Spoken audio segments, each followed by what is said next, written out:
Hello students, good morning to everyone. तो आज की हमारी क्लास चालू होती है। फिजिक्स का टॉपिक इलेक्ट्रोमैग्नेटिक कंडक्शन, चैप्टर का नाम इलेक्ट्रोमैग्नेटिक कंडक्शन और हमारा टॉपिक का नाम है।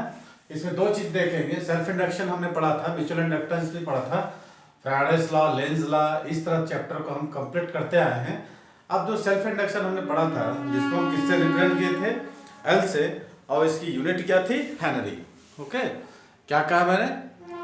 तो आप लोग जो सुन रहे हैं क्या किससे रिप्रेजेंट किए थे सेल्फ इंडक्शन को, एल से, और इसकी यूनिट क्या थी, हेनरी। ओके, सेल्फ इंडक्शन की यूनिट हेनरी थी।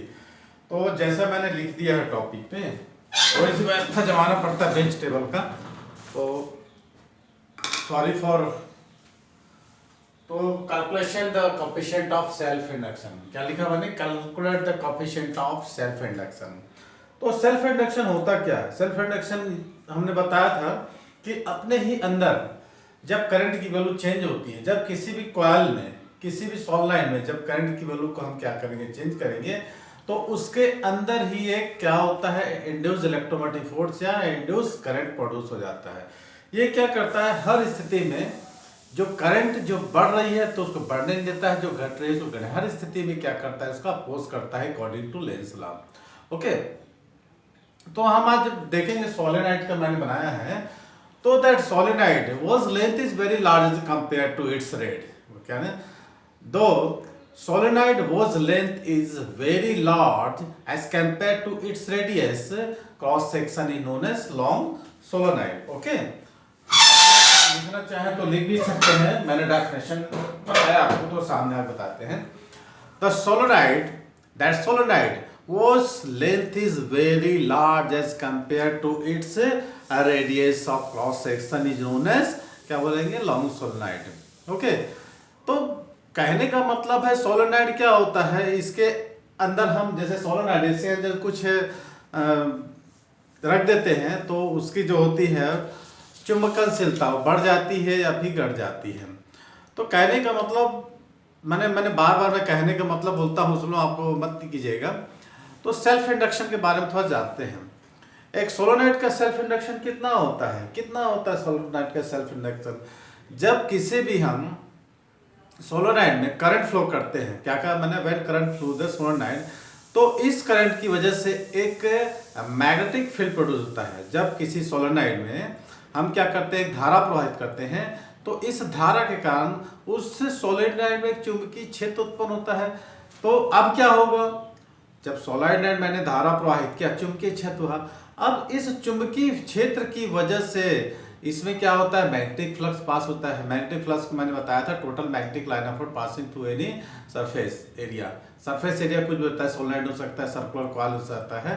तो कहने का मतलब maximum magnetic line of force, magnetic field is known as magnetic flux. तो हम इसमें क्या किए, करंट फ्लो किए, और करंट फ्लो किए से उसकी वजह से एक मैग्नेटिक फील्ड प्रोड्यूस होता है, और इसकी वजह से एक सोलेनोइड में मैग्नेटिक फ्लक्स प्रोड्यूस होता है। अब इस सोलेनोइड में हम फ्लो होने वाले करंट को हम क्या करते हैं, चेंज करते हैं। चेंज करना मतलब उसका मैक्सिमम वैल्यू, जीरो से मैक्सिमम या मैक्सिमम से। जब इस सोलेनोइड में जो हम करंट फ्लो कर रहे हैं, उस करंट की वैल्यू को जब हम चेंज करते हैं, तो उस करंट के चेंज होने की वजह से, मैंने क्या कहा, जब इस सोलेनोइड में हम करंट की वैल्यू चेंज करते हैं, तो करंट की वैल्यू चेंज होने से उस सोलेनोइड के एक्सेस के अलोंग एक मैग्नेटिक फील्ड चेंज होता है, उसकी एक्सेस के अलोंग मैग्नेटिक फील्ड चेंज होता है। ओके, तो सोलेनोइड के अंदर इंड्यूस होने वाले, क्या मैंने बताया, सोलेनोइड के अंदर इंड्यूस होने वाले इलेक्ट्रोमैग्नेटिक फोर्स और करंट के डायरेक्शन को पता करने के लिए हम क्या करते हैं, लेंज लॉ उपयोग करते हैं। मैंने क्या कहा, फिर से सुन लीजिए। सोलेनोइड के अंदर जो इंड्यूस होने वाले इलेक्ट्रोमैग्नेटिक फोर्स और इंड्यूस होने वाले करंट का दिशा, माने डायरेक्शन को पता करने के लिए हम लेंज लॉ का प्रयोग करते हैं। अब लेंज लॉ में मैंने बताया था, इस लेंज लॉ हर स्थिति में क्या करता है, उस कारण का विरोध करता है जिससे वह स्वयं इसका प्रोटेक्शन हुआ है। तो अकॉर्डिंग टू लेंज लॉ, किसी भी कॉइल सोलेनोइड के अंदर इंड्यूस होने वाले इलेक्ट्रोमोटिव फोर्स, मैंने क्या कहा, किसी सोलेनोइड है ना, अकॉर्डिंग टू लेंस क्या करना, फिर से सुन लीजिए। किसी भी सॉलिड के अंदर इंड्यूस होने वाले इलेक्ट्रोमोटिव के डायरेक्शन हमेशा इस टाइप होती है कि वह उस रीजन या उस कारण का विरोध करती है जिसकी वजह से स्वयं वह प्रोड्यूस हो रहा है। क्या कहा हमने, किसी भी सॉलिड के अंदर induce electromotive force induce current का डायरेक्शन की हमेशा इस तरफ होती है कि वह उस कारण का विरोध होती है जिससे स्वयं उसका प्रोड्यूस हुआ था। तो इसी वजह से हम देखेंगे, मैंने एक सोलेनोइड लिया है, इस सोलेनोइड की लेंथ कितनी है, L, लेंथ L, मैंने पहले कहा, ठीक है। लेंथ क्या करा, इसकी त्रिज्या लंबाई लेंथ त्रिज्या की तुलना में बहुत ज्यादा होती है, कम होती है, जो भी हो, जैसे मैंने बता दिया है। तो consider a long solenoid of length L having N, capital N total number of turns, capital N है total number of turns and length भी L। तो small n, what is small n? n is the पर unit length of solenoid, प्रति एकांक लंबाई में फेरों की संख्या को हम किससे लिखेंगे, स्मॉल n, और इसको रिप्रेजेंट करेंगे किससे, n बाई l। n क्या है, टोटल नंबर ऑफ टर्न्स, और स्मॉल n क्या है, पर यूनिट लेंथ ऑफ सोलेनोइड, पर unit length of solenoid. Okay, the magnetic field, अब इसमें क्या होगा, जैसे ही क्या करेंगे हम, करंट फ्लो करेंगे। अब हमने निकाल दिया, consider long solenoid length L and having N, capital N number of turns, cross sectional area हमने कितना लिया है। अब हमने मान the way suppose I in the current flowing through the solenoid, suppose I current through the solenoid, now the number of turns पर unit length of solenoid भी कितना होगा, small n equal to capital N by L। Okay, अब हमने पढ़ा था जब किसी परिनालिका में हम धारा प्रवाहित करते हैं तो उसके अंदर चुंबकीय क्षेत्र की तीव्रता कितनी होती है, B equal to mu naught N I what, ठीक है, स्मॉल n लेंगे इसमें द, अभी निकाल दिया, अब इसको हम लिख देते हैं, where is duster, चलिए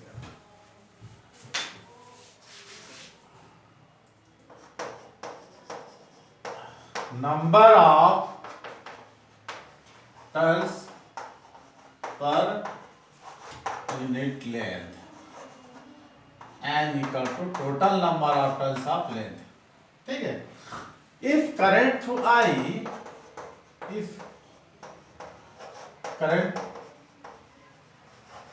I, then मैग्नेटिक फील्ड कितना हो जाएगा, B equal to mu naught N I, ठीक। हमने क्या निकाला, यदि इस सोलेनोइड में, इस परिनालिका में धारा कितनी प्रवाहित हो रही I, तो इस परिनालिका के अंदर चुंबकीय क्षेत्र कितना हो जाएगा, mu naught N I, any doubt. अब इसमें हम क्या करेंगे, magnetic flux passing through each turns of solenoid. अब क्या करेंगे हम, यदि इसमें प्रत्येक फेरे में चुंबकीय क्षेत्र फ्लक्स कितना हो रहा है, 5B, तो passing through magnetic flux through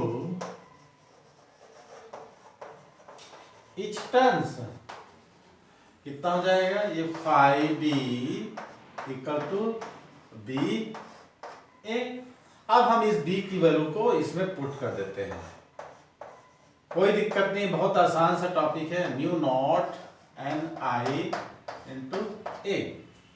what is A क्या है, उसका एरिया, जिसकी रेडियस मैंने कितना लिया है, R लिया है, आप लोग कुछ भी ले सकते हो। तो हमने क्या निकाला, सबसे पहले नंबर ऑफ टर्न्स पर यूनिट लेंथ निकाला।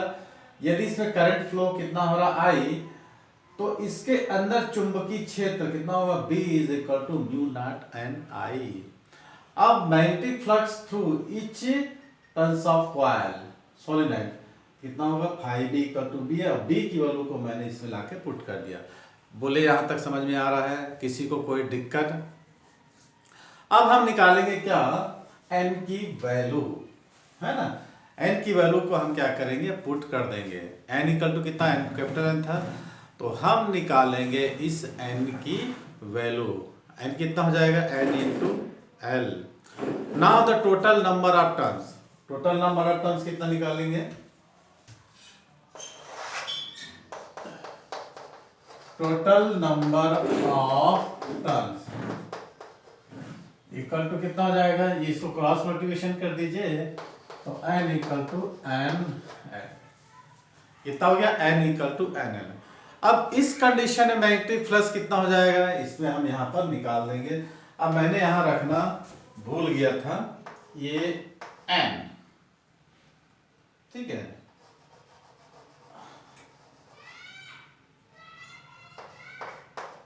n तो इसमें रख सकते हैं, या फिर सेकंड कंडीशन निकाल सकते हैं, phi D is equal to mu naught N I A, N की वैल्यू को हम पुट कर देंगे एन एल। बोलिए समझ में आ रहा है यहाँ तक, कोई सी को कोई डाउट देख लीजिए, कोई दिक्कत हो। अब क्या होगा हमारे पास, ये एन एन क्या होंगे, मल्टीप्लिकेशन हो जाएंगे, म्यू नॉट एन स्क्वायर, ये एन आई ए एल, ये हमको निकल गया क्या, मैग्नेटिक फ्लक्स। क्लियर हुआ यहाँ तक। सबसे पहले कहाँ से कहाँ चालू किए थे, क्या क्या कहे थे उसको देख लीजिए। But the magnetic flux linked with the coil, but magnetic flux linked with the coil, क्या लिखा है, magnetic flux linked with the coil if where L is the self induction, magnetic flux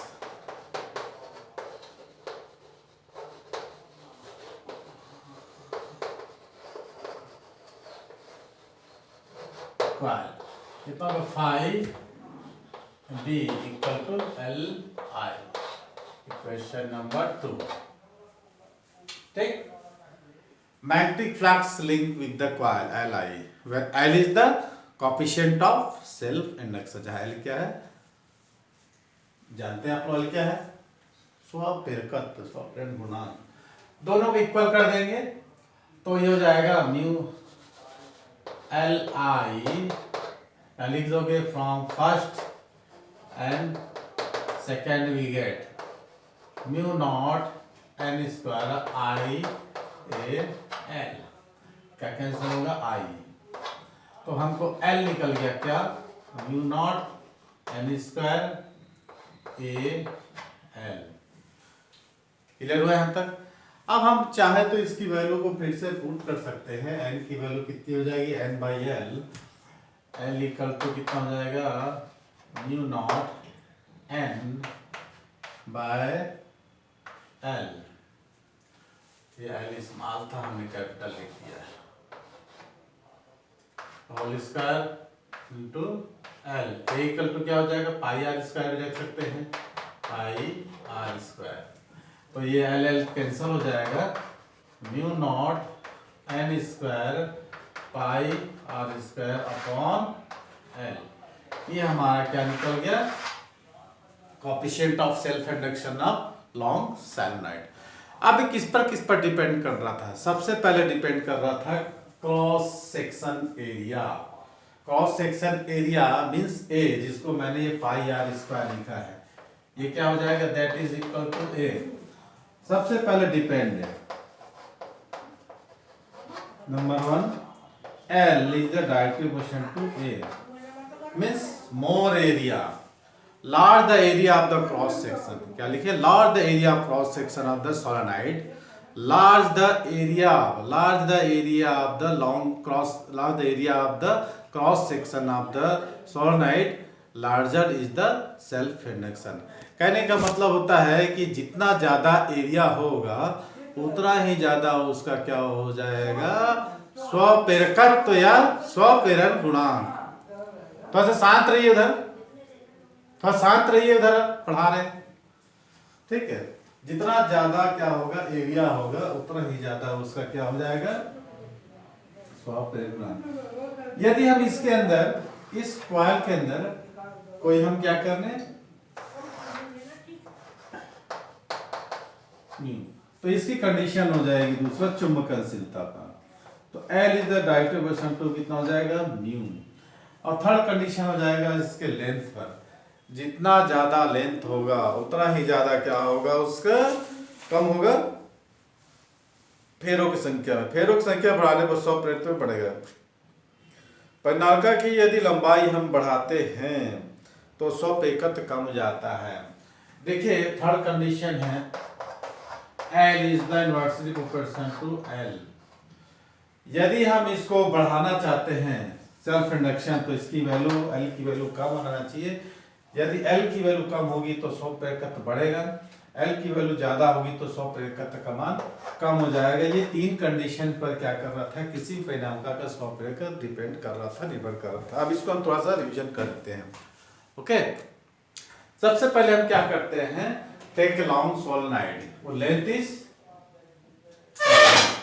ठीक है,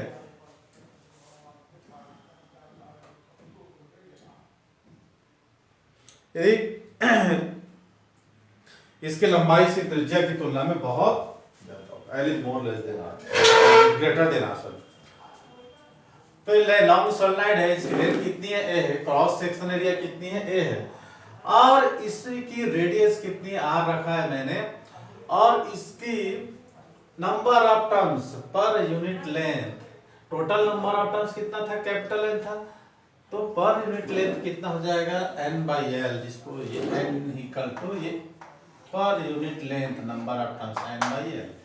यदि हम इसमें कितना करंट फ्लो कर रहे हैं, I करंट फ्लो रहे, तो इसके अंदर चुंबकीय क्षेत्र कितनी होता है, intensity of magnetic field inside the solenoid mu naught Ni। अब क्या हो जाएगा, magnetic flux through which turns coil, तो फिर फाइव इक्वल टू कितना आएगा Ba इनटू N, है ना। Ba क्या है, N क्या है, टोटल नंबर ऑफ टर्न्स, तो डिस्टेंस निकालेंगे। अब हम इस B की वैल्यू को यहाँ से पुट कर देते हैं, और N की वैल्यू कितनी हो जाएगी N इनटू L, यहाँ मैंने पुट कर दिया। अब magnetic flux link with the coil, magnetic flux को समझाया था ना, 100 प्रतिशत अननोन प्रतिशत phi equal to Li, phi equal to Mi, phi equal to Li क्या होता था 100 प्रतिशत गुणांक, जहाँ L क्या है 100 प्रतिशत गुणांक, phi equal to Mi, M क्या है अननोन प्रतिशत है दोनों कुंडली का। तो इसको दोनों को जब हम इक्वल करते हैं तो I कट जाता है। इससे डिपेंड करता है किसी भी परिनालिका का 100% उसके करंट पर डिपेंड नहीं करता है। किन किन बातों पर डिपेंड करता है, सबसे पहले म्यू नॉट, है ना, सबसे पहले म्यू नॉट। दूसरा किस पर डिपेंड करता है, area, larger self induction. Number third किस पर डिपेंड करता था, लेंथ ऑफ कंडक्टर, और maximum self induction the length of solenoid be reduce. तो इस प्रकार हमने आज देखा लॉन्ग सोलेनोइड का सेल्फ इंडक्शन। अब हम अगला टॉपिक में अलग वीडियो बनाता हूँ, वीडियो लंबा ना हो करके आप लोगों को समझने में आसानी हो। अब देंगे सर्कुलर कॉइल का calculation of the coefficient of self induction, topic यही रहेगा, लेकिन उसका दूसरा टॉपिक देंगे लॉन्ग सोलेनोइड की जगह हम सर्कुलर कॉइल को देखेंगे। फिर म्यूचुअल इंडक्शन के लिए हम दो सर्कुलर कॉइल के लिए और दो लॉन्ग सोलेनोइड जो कोएक्सियल हैं उसके लिए हम क्या क्या म्यूचुअल इंडक्शन देखेंगे। तो आज का टॉपिक हम यही क्लोज करते हैं। ये वीडियो अच्छा लगे तो लाइक कीजिएगा, अपने दोस्तों के साथ शेयर कीजिएगा, कमेंट सेक्शन में जाकर कमेंट करिएगा। यदि आप वीडियो नए देख रहे हैं तो सब्सक्राइब करके बेल आइकन दबा दीजिएगा ताकि आपको नोटिफिकेशन के जरिए नए मिले। तो ओके, तो आज की वीडियो यही ख़त्म करते हैं। अगले वीडियो में हम coefficient of self induction of circular coil का हम वीडियो देखेंगे। Okay, best of luck.